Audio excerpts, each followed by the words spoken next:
everyone, welcome to Chan Chapters. My name is Dishita. आज के video में मैं आप लोग के लिए लेकर आई हूँ science topper strategy for class 10th। Board exams बहुत ज्यादा पास है, स्टूडेंट्स बहुत ज्यादा डरे हुए हैं, बट साथ ही साथ this is the time to gear up and in this video I will tell you how you can score 100 on 100 in science. Yes guys, I scored 100 on 100. तो मैं बोल सकती हूँ ये थोड़ा मुश्किल तो है बट इम्पॉसिबल नहीं है। I was a CBSE class 10th topper. यकीन नहीं हो रहा तो खुद ही देख लो। Yes guys, this is all true. मैं आज आपको अपने फुल एक्सपीरियंस से बताने वाली हूँ कि मैंने कैसे प्रिपेयर करा था। पूरी स्ट्रैटेजी बताऊंगी, साथ ही साथ इंपॉर्टेंट चीजें बताऊंगी, फिजिक्स केमिस्ट्री बायो तीनों का सेपरेटली बताऊंगी, तो लास्ट तक बिल्कुल जुड़े रहना। एंड इससे प्रीवियस वाले वीडियो में मैंने मैथ्स की स्ट्रैटेजी भी डिस्कस करी है जिसपे आपने ढेर सारा प्यार दिया है, तो अगर अभी तक आप लोगों ने वो नहीं देखा है तो जल्दी से वो देख लो। एंड वीडियो स्टार्ट करने से पहले जल्दी से चैनल को सब्सक्राइब भी कर लो। स्ट्रैटेजी बताने से पहले मैं एक बहुत इंपॉर्टेंट बात आप लोगों से डिस्कस करना चाहती हूँ। बहुत सारे स्टूडेंट मुझसे बोलते हैं दीदी आपने टॉप करा है तो आप कितने घंटे पढ़ते थे। तो इसका ना एक सिंपल सा जवाब है कि घंटे काउंट करना छोड़ दो। आप कितने आवर्स पढ़ रहे हैं वो काउंट करना छोड़ दो। बहुत सारे यूट्यूबर्स आपको बोलेंगे आपको इतने घंटे पढ़ना चाहिए, ऐसा कुछ भी नहीं होता क्योंकि सबकी लर्निंग कैपेबिलिटी बहुत ज्यादा डिफरेंट होती है। For example I was a slow learner, तो मुझे बहुत टाइम लगता था एंड मुझे कुछ समझ नहीं आता था, तो मैं बहुत देर तक भी चीजें पढ़ती रहती थी, तो बहुत घंटे भी बीत जाते थे, मुझे तो पता भी नहीं चलता था। बट ऐसा जरूरी नहीं है कि ये आपके साथ हो सकता है आप फास्ट लर्नर हो सकता है आपसे जल्दी क्वेश्चन सॉल्व हो जाते हो, तो आपको कम घंटे लगे, तो आप घंटे मत काउंट करो, आप अपना फुल दो एंड जितने घंटे आप पढ़ पा रहे हो कॉन्सेंट्रेशन के साथ, that is the most important thing. पूरे पूरे दिन पढ़ते रहते हैं बहुत सारे स्टूडेंट्स, बट वो कॉन्सेंट्रेशन से नहीं पढ़ते तो कोई फायदा नहीं होता। जितने घंटे आप पढ़ पा रहे हैं कॉन्सेंट्रेशन के साथ, that is all that matters. And अगर मैं आपको एक बात बोलूं कि अब बोर्ड एग्जाम जैसे पास आ रहे हैं तो आपके पास अब कोई एक्सक्यूज नहीं होना चाहिए कि हम इतने ही घंटे पढ़ेंगे। आप अभी आपको पूरे दिन पढ़ना है, आप ये सोच के रखो अभी रोज आपको अपनी डिफरेंट सब्जेक्ट्स डिवाइड करने हैं, कैसे आपको अपना वीक डिवाइड करना है ये जल्दी से प्लान करिए कि कैसे आप सारे सब्जेक्ट्स के सारे चैप्टर्स को निपटाएंगे, पूरा वीक अपना प्लान करिए। बिकॉज अब ऐसा आप ये नहीं कह सकते कि मैं इतने घंटे पढ़ूंगा, अब आपको पूरे दिन ही पढ़ना है, बट या मेक श्योर कि आप बीच में ब्रेक्स भी लेते रहें। ब्रेक्स बहुत ज्यादा इंपॉर्टेंट है, इसलिए मैंने ये लिखा है यहाँ पे that study full day but with breaks. बहुत ज्यादा इंपॉर्टेंट है breaks. And when exams are near, exam near मतलब जो प्रिपरेटरी लीव्स मिलती है हमें इन बिटवीन एग्जाम्स। तो फॉर एग्जांपल अभी साइंस का एग्जाम जब होगा, आई थिंक 25 फरवरी को है एग्जाम, तो जब उसकी छुट्टियां मिलेंगी आपको बीच की, आपको तो पूरे दिन ही साइंस पढ़ना होगा, तो आप पूरे दिन वो पढ़ेंगे, बट ब्रेक्स आपको बीच में लेते रहना है। तो घंटे काउंट करना छोड़ दो, बस फुल कॉन्सेंट्रेशन के साथ पढ़ो। अब स्ट्रैटेजी स्टार्ट करते हैं। सबसे पहले मैं आपको बताऊंगी फिजिक्स की स्ट्रैटेजी। देखो कुछ कुछ पॉइंट्स इसमें बहुत ज्यादा कॉमन है, तो कॉमन पॉइंट्स भी मैं हर किसी में बताऊंगी, but let's start with physics first. Physics में NCERT is very important. NCERT तो फिजिक्स केमिस्ट्री बायो चाहे वो बाकी भी सब्जेक्ट्स हो बहुत ज्यादा इंपॉर्टेंट है। एंड एनसीईआरटी के एग्जाम्पल्स, बहुत सारे एग्जाम्पल वाले न्यूमेरिकल्स जो है फिजिक्स में हर चैप्टर में ही होते हैं, आपको वो बहुत अच्छे से सॉल्व करना है 2-3 बार। मैंने शायद 3-4 बार तो कर ही दी थी एनसीईआरटी साइंस की भी, तो ऐसे ही आपको भी जो है एग्जाम्पल्स को थॉरली रिवाइज करना है, 1-2 बार तो जरूर सॉल्व करना है। प्लस बैक वाले क्वेश्चंस जो है, पीछे जो एक्सरसाइजेस होती हैं at the end of the chapter, उसके सारे ही क्वेश्चंस अच्छे से प्रैक्टिस करना, इंपॉर्टेंट क्वेश्चंस को वापस करना बहुत ज्यादा इंपॉर्टेंट है। And laws, definitions, diagrams, very very very important. बहुत सारे लॉज है फिजिक्स में एंड जो in between lines of the NCERT दिए हुए हैं, तो आपको प्लीज अच्छे से रीड करना है एंड वो लॉज को वैसे ही एज इट इज याद करना है। ऐसे बहुत सारे लॉज होते हैं जिसकी हम लोग जो है लैंग्वेज नहीं बदल सकते, बहुत ज्यादा वर्ड्स इधर उधर नहीं कर सकते, तो मेक श्योर आप वो एनसीईआरटी की कुछ कुछ जगह जो लॉज की लैंग्वेज है, कुछ कुछ डेफिनेशन में लैंग्वेज है, वो आप अच्छे से मेमोराइज करें। And diagrams very important. Physics में तो बहुत इंपॉर्टेंट डायग्राम्स हैं, चाहे वो रे डायग्राम्स हो, चाहे वो मैग्नेटिक इफेक्ट्स ऑफ करंट के डायग्राम्स हो, इन सब के डायग्राम्स बहुत ज्यादा इंपॉर्टेंट है। And make a formula sheet. बहुत सारे न्यूमेरिकल्स हैं, फिजिक्स तो प्रैक्टिस भी मांगती है, तो हमें क्या करना है, एक प्रॉपर फॉर्मूला शीट बनानी है हर चैप्टर की। इलेक्ट्रिसिटी चैप्टर है, बहुत सारे फॉर्मूलाज हैं। एंड इसके अलावा उसमें क्या है, आपके लाइट वाले चैप्टर में भी बहुत सारे फॉर्मूलाज हैं, आपको इनकी फॉर्मूला शीट बना लेनी है। अगर आप फॉर्मूला शीट नहीं बनाना चाहते या आपके पास टाइम नहीं है तो कॉमेंट्स में लिख दो फॉर्मूला एंड मैं कॉमेंट्स में पिन कर दूंगी फिजिक्स की फॉर्मूला शीट। चलो नेक्स्ट चीज है सॉल्व क्वेश्चंस। क्वेश्चन सॉल्व करना तो बहुत ज्यादा इंपॉर्टेंट है। मैंने अपने टाइम पे अनगिनत क्वेश्चन सॉल्व करे थे फिजिक्स के न्यूमेरिकल, तो मैं रेगुलरली मैथ्स के साथ प्रैक्टिस करती ही रहती थी। एंड अब बात आती है क्वेश्चंस कहां से करने हैं। पीवाईक्यूज, कोई भी आपको आनाकानी नहीं करनी है, पीवाईक्यूज करने ही करने हैं, चैप्टर वाइज पीवाईक्यू। आपने इलेक्ट्रिसिटी चैप्टर करा, उसके पीवाईक्यूज करो, उसके एनसीईआरटी क्वेश्चंस करो, उसके एग्जांपल्स करो, तब जाके आपका एक चैप्टर फाइनलाइज होगा। सैंपल पेपर्स वो भी सीबीएसई वाले, सीबीएसई के past 5 years, past 10 years sample papers करो। जरूरी नहीं है 10 साल के पूरे करने ही है, बट 2-3 सैंपल पेपर पूरे अच्छे से 3 घंटे लगाकर आपको करने ही करने हैं पूरे साइंस के, ठीक है, पूरे सॉल्व करने हैं, लिखना है एंड बाद में अपनी टीचर से करेक्ट कराना है, अपनी टीचर से मार्किंग करवानी है, ठीक है। तो ऐसे आप पीवाईक्यू सैंपल पेपर्स करेंगे। एंड अगर रेफरेंस की बात करूं, ज्यादा रेफरेंस पे मत भागिएगा अगर आपके पास टाइम नहीं है, बट मैंने क्या किया था, मैं यूलाइक से क्वेश्चन सॉल्व करती थी, मेरे पास यूलाइक थी साइंस की, एंड लखमीर सिंह को मैं बाय हार्ट सॉल्व करती थी। मुझे लखमीर सिंह बहुत इंटरेस्टिंग लगती थी, कॉन्सेप्ट वाइज भी, एंड उसमें थोड़ा डिटेल्ड और चीजें दी होती थी, बट बहुत ज्यादा इंटरेस्टिंग मुझे लगता था। मैं उससे भी क्वेश्चंस करती थी, एंड मैं एक चीज करती थी दैट मैं सर्कल कर लेती थी उसके क्वेश्चंस जो जो मुझे करने होते थे। उसकी लखमीर सिंह की बुक में जो एक्सरसाइजेस है उसमें रैंडमली आप क्वेश्चन सर्कल कर लो एंड वो अपना चैप्टर कंप्लीट करने के बाद सॉल्व करो एंड बाद में उसको चेक कर लो। ऐसे आप रैंडमली सर्कल करके क्वेश्चंस कर सकते हैं। सारी चीजें, सारी पूरी बुक करने की जरूरत नहीं है, बट हाँ ऐसा होना चाहिए कि आपने हर एक चैप्टर के बाहर से भी क्वेश्चंस लखमीर सिंह से या किसी और ऑनलाइन साइट से क्वेश्चंस करे हुए हैं। सो मेक श्योर आप ये क्वेश्चंस, अनगिनत क्वेश्चंस, बहुत सारे क्वेश्चंस प्रैक्टिस करते रहें।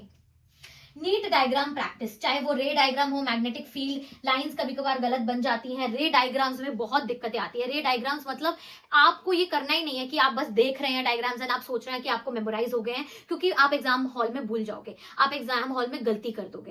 एंड रे डायग्राम्स इसलिए इंपॉर्टेंट है क्योंकि न्यूमेरिकल्स में भी बहुत सारे रे डायग्राम्स को बनाना होता है। Very very important. जो बेसिक रे डायग्राम्स है वो आपको कम से कम 3-4 बार ड्रॉ करके देखना ही है, नीटली एक कॉपी में ड्रॉ करें।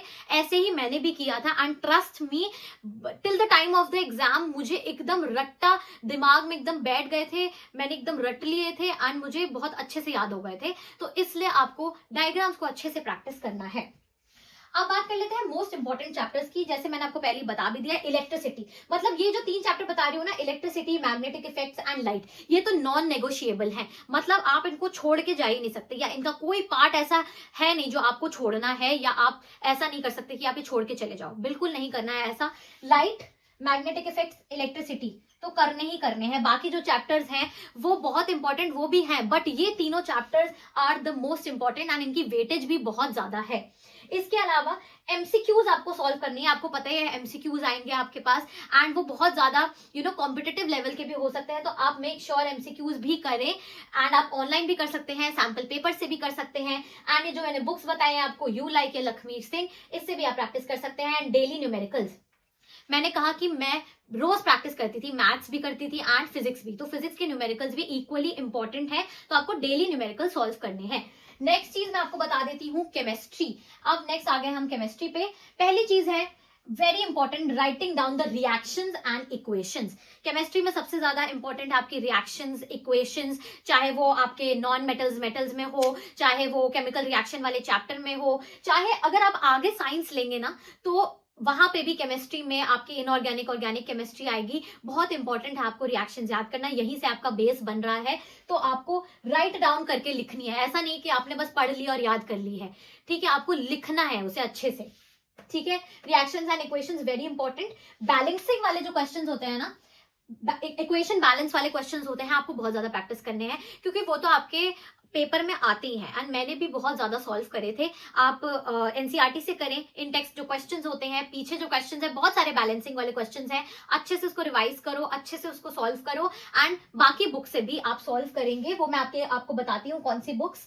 नेक्स्ट चीज है नॉमेनक्लेचर, रिएक्शंस। यही मैंने कहा कि इनके आपके पास प्रॉपर नोट्स होने चाहिए। अगर आप अभी नोट्स बनाने बैठ रहे हैं तो कुछ आपसे नहीं हो पाएगा, प्रिपरेशन आपकी बहुत पीछे रह जाएगी। अगर अभी नोट्स नहीं है तो एक अच्छी जगह से नोट्स ले लो, किसी अच्छे दोस्त से नोट्स मांग लो, क्योंकि अभी टाइम नहीं है कि आप बैठ के प्रॉपरली सुंदर सुंदर से नोट्स बनाओ। अभी नोट्स नहीं बनाने, अभी हमें याद करने पे फोकस करना है, प्रैक्टिस पे फोकस करना है।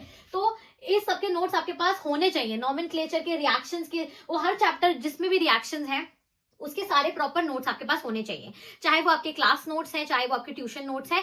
नहीं है तो जल्दी से अरेंज कर लो, ठीक है। एंड केमिस्ट्री में ना बीच में एक्टिविटीज दी हुई है, बुक्स में एक्टिविटीज दी हुई है, ठीक है। मैग्नीशियन रिबन वगैरह की जो है एक्टिविटीज है, जैसे टेबल्स, इंटेक्स क्वेश्चंस बहुत ज्यादा इंपॉर्टेंट है। जो भी आपके इंटेक्स क्वेश्चंस है, यानी बीच में जो चैप्टर के इंटेक्स क्वेश्चंस है, वो टेबल्स, एक्सरसाइजेस आपको अच्छे से सॉल्व करना है। एनसीईआरटी इसका मतलब है बहुत अच्छे से आपको थरो होना पड़ेगा एनसीईआरटी से। कंसेप्ट्स एंड क्वेश्चन के लिए आप लखमीर सिंह कर सकते हैं, मैंने लखमीर सिंह से करा था, बहुत इजीली उसमें कॉन्सेप्ट्स दिए हुए हैं हर चैप्टर के। एसिड बेसिस एंड सॉल्ट्स मुझे याद है, मैंने बहुत ही अच्छे से करा था लखमीर सिंह से। It is a very nice book, अगर आपके पास नहीं है तो ले लो, कहीं ऑनलाइन मिल जाए तो कर लो अरेंज, बिकॉज बहुत अच्छी बुक है। उसमें कुछ थोड़ा बहुत एक्स्ट्रा भी दिया हुआ है अदर देन एनसीईआरटी, तो घबराना मत, उसको भी पढ़ लेना, आपकी एक्स्ट्रा नॉलेज ही बिल्ड होगी एंड हो सकता है सीबीएसई में आ जाए, आपके एग्जाम में आ जाए, तो इसलिए लखमीर सिंह से कर लेना। कॉन्सेप्ट्स के लिए क्वेश्चंस के लिए it is the best book. इसके अलावा सीबीएसई सैंपल पेपर्स, जैसे कि मैंने कहा, आपको सैंपल पेपर्स तो करने ही करने हैं, it is non negotiable. Next चीज आपको बता देती हूँ, मोस्ट इंपॉर्टेंट चैप्टर्स। तो एसिड बेसिस एंड सॉल्ट्स मैंने कहा very very important, properties of acids, properties of bases, salts, pH, everything, इनके everyday uses and every reaction that is given, इसमें आपको अच्छे से याद होना चाहिए। Chemical reactions, that is I think your first chapter, बहुत इंपॉर्टेंट है। Carbon and its compounds, very very important, ठीक है। ये 3 चैप्टर्स तो नॉन नेगोशिएबल हैं, आपको करने ही करने हैं एंड इसका कोई भी पार्ट आपको स्किप नहीं करना है। Okay, now we are on to biology. Bio में सबसे ज्यादा इंपॉर्टेंट आपकी एनसीईआरटी है एंड आई थिंक कॉन्सेप्ट्स के लिए एंड आंसर राइटिंग का जितना मटेरियल है एनसीईआरटी में इनफ दिया हुआ है, आपको कहीं बाहर से कॉन्सेप्ट्स करने की जरूरत नहीं है।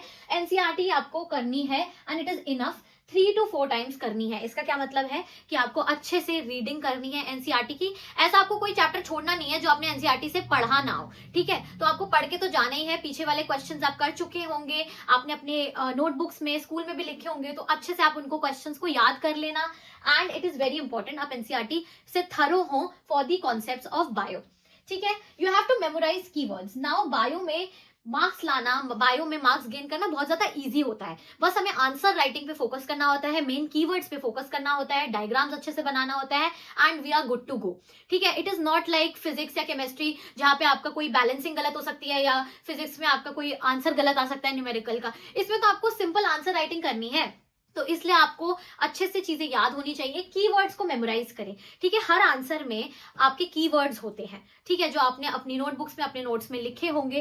कीवर्ड्स को याद करना बहुत इंपॉर्टेंट है, वरना आप लैंग्वेज तो खुद बना ही सकते हैं, बिल्कुल बुकिश लैंग्वेज लिखने की जरूरत नहीं है। मैंने भी ऐसे ही किया था कि की कॉन्सेप्ट्स, कीवर्ड्स आपको पता होने चाहिए, बाकी आंसर आप अपनी लैंग्वेज में भी लिख सकते हैं। But yes, you have to be thorough with NCERT and read it really well, ठीक है। Do diagram practices, do diagram practice and crosses. हमारे पास मेंडल क्रॉसेस हैं, बायो में बहुत ज्यादा इंपॉर्टेंट है डायग्राम की प्रैक्टिस। आपको सिर्फ डायग्राम देख नहीं लेना है, डायग्राम अच्छे से बनाना है। मैंने हर चैप्टर के डायग्राम अपनी नोटबुक में ड्रॉ करे थे, अपने ट्यूशन की, अपने कोचिंग की कॉपी में ड्रॉ करे थे, अलग से प्रैक्टिस करे थे while I was studying for the chapter. मैं जब स्टडी करती थी चैप्टर को, तब मैं हर डायग्राम ड्रॉ करके देखती थी, ठीक है। रिप्रोडक्शन में आपके फीमेल रिप्रोडक्टिव ऑर्गन्स के बहुत ज्यादा ऐसे इंपॉर्टेंट डायग्राम्स है, कुछ की डायग्राम्स है, वो बहुत ज्यादा इंपॉर्टेंट है, आपको बार बार बना के देखने ही होंगे, ठीक है। ऐसा आप कर ही नहीं सकते कि बस आप देख के चले जाओ, क्योंकि बहुत ज्यादा मार्क्स आपको मिल सकते हैं डायग्राम से। अगर आपको बहुत अच्छे से आंसर आता भी नहीं होगा, बट उसका एक इंपॉर्टेंट डायग्राम आपको बनाना है, आपने वो अच्छे से बना दिया अगर, तो आपको अच्छे मार्क्स मिल जाते हैं, ठीक है। तो diagram practice is really important. Crosses, Mendel crosses आपको बहुत अच्छे से कर लेने हैं and proper answer writing. As I said, answer writing is the most important, कि आपने कैसे डेफिनेशन लिखी है, कैसे आपने main part of the answer लिखा है, क्या क्या उसमें की पॉइंट्स इन्वॉल्व करे हैं। एंड ऐसा नहीं है कि आप अलग अलग सी कहानियां लिख रहे हैं, stick to the topic and जो उस टॉपिक से, जो उस क्वेश्चन से रेलेवेंट चीजें हैं, बस वही लिखना, इधर उधर की कहानी मत लिख कर आ जाना बोर्ड्स में, कोई नंबर नहीं मिलते हैं, ठीक है। कीवर्ड्स को अंडरलाइन करो, बहुत ज्यादा इंपॉर्टेंट है बायो में एंड ऐसे आपको जो है बहुत अच्छे मार्क्स मिल सकते हैं, आपको फुल मिल सकते हैं बायो में मार्क्स, ठीक है। तो answer writing is really important. Sample papers के लिए again I would say CBSE sample papers are enough and अगर आपको बाहर से भी करना है पूरे साइंस के सैंपल पेपर, तो आप ओसवाल के सैंपल पेपर्स कर सकते हैं, ठीक है। फिजिक्स, केमिस्ट्री, बायो का ओसवाल की बुक होती है, उसमें क्वेश्चन पेपर होते हैं एंड उसकी आंसर की भी होती है, ठीक है। तो आप वो क्वेश्चन, वो जो है पूरा पेपर सॉल्व कर सकते हैं एंड मैंने भी ओसवाल का करे थे एंड 2-3 साल पहले के मैंने सीबीएसई के क्वेश्चन पेपर्स करे थे एंड यस, इतना करके इनफ हो जाता है, ठीक है। मोस्ट इंपॉर्टेंट बायो में चैप्टर्स, सबसे पहले लाइफ प्रोसेसेस। बहुत लेंदी चैप्टर है ना, बहुत परेशानी होती होगी, क्योंकि मुझे तो पर्सनली बहुत होती थी। इतना लेंदी था चैप्टर, इतना बोरिंग लगता था उसे रीड करना, इतनी सारी चीजें थी, इतने सारे डायग्राम्स थे, वेरी कंफ्यूजिंग। मेरे को तो बहुत ज्यादा टाइम लगा था, बट आप जो है आपको इसको अच्छे से करना है, इसकी बहुत ज्यादा वेटेज है, एंड ट्रस्ट मी 2-3 बार कर लोगे इतना डिफिकल्ट नहीं लगेगा। ठीक है, अच्छे से उस चैप्टर को रीड करना है। इंडेक्स क्वेश्चंस बहुत इंपॉर्टेंट है, पीछे के क्वेश्चंस इंपॉर्टेंट है, हर डायग्राम ड्रॉ कर लेना, PYQs कर लेना, एंड इसके जो भी क्वेश्चन है सैंपल पेपर्स में ये कर लो यार, इनफ हो जाएगा, बहुत अच्छे से प्रिपरेशन हो जाएगी। लाइफ प्रोसेसेस बहुत इंटरेस्टिंग चैप्टर है, मुश्किल है थोड़ा बट इंटरेस्टिंग भी है। Next is reproduction in organisms and reproduction in humans, ये बहुत इंपॉर्टेंट है, डायग्राम्स बहुत इंपॉर्टेंट है। ठीक है, तो वो भी कर लेना, अच्छे से कर लेना। ठीक है, next is heredity. I think आपका एवोल्यूशन नहीं आ रहा है। हेरिडिटी में क्रॉसेस बहुत इंपॉर्टेंट है, मेंडल क्रॉसेस, तो आपको वो भी बना के देखना है। वो थोड़ा आपके लिए शायद नया आपको लगे, न्यू लगे, है ना, क्योंकि ये 10th क्लास में ही आया है, but trust me it is very important. And आप 11th 12th में आगे भी मेंडल के क्रॉसेस पढ़ेंगे, मोर कॉम्प्लेक्स जो है क्रॉसेस पढ़ेंगे इफ यू टेक साइंस। तो इट इज वेरी इंपॉर्टेंट कि यहीं से आप बेस अपना बिल्ड कर ले, क्योंकि आगे हो सकता है इफ यू टेक साइंस तो बहुत ज्यादा डिफिकल्ट हो जाता है अगर आपके बेस क्लियर नहीं है। तो हेरिडिटी में क्रॉसेस करना बहुत इंपॉर्टेंट है। ये 3 chapters are really important. Other chapters of bio are really important too, but इनकी वेटेज ज्यादा है, तो इनको करना तो बहुत ज्यादा इंपॉर्टेंट है ही। आई होप ये पूरी स्ट्रैटेजी आपको बहुत ज्यादा अमेजिंग लगी हो। इसके अलावा गाइज मैंने important topics of science class 10th का भी वीडियो बनाया हुआ है, अगर आपने वो नहीं देखा है तो जाके देखो। वहां मैंने chapter wise physics chemistry bio के इंपॉर्टेंट टॉपिक्स बताए हैं डिटेल में, तो आप वो वीडियो भी जाके देख सकते हैं। एंड आई होप आपको ये स्ट्रैटेजी अच्छी लगी हो, and I will see you in the next one. Bye bye.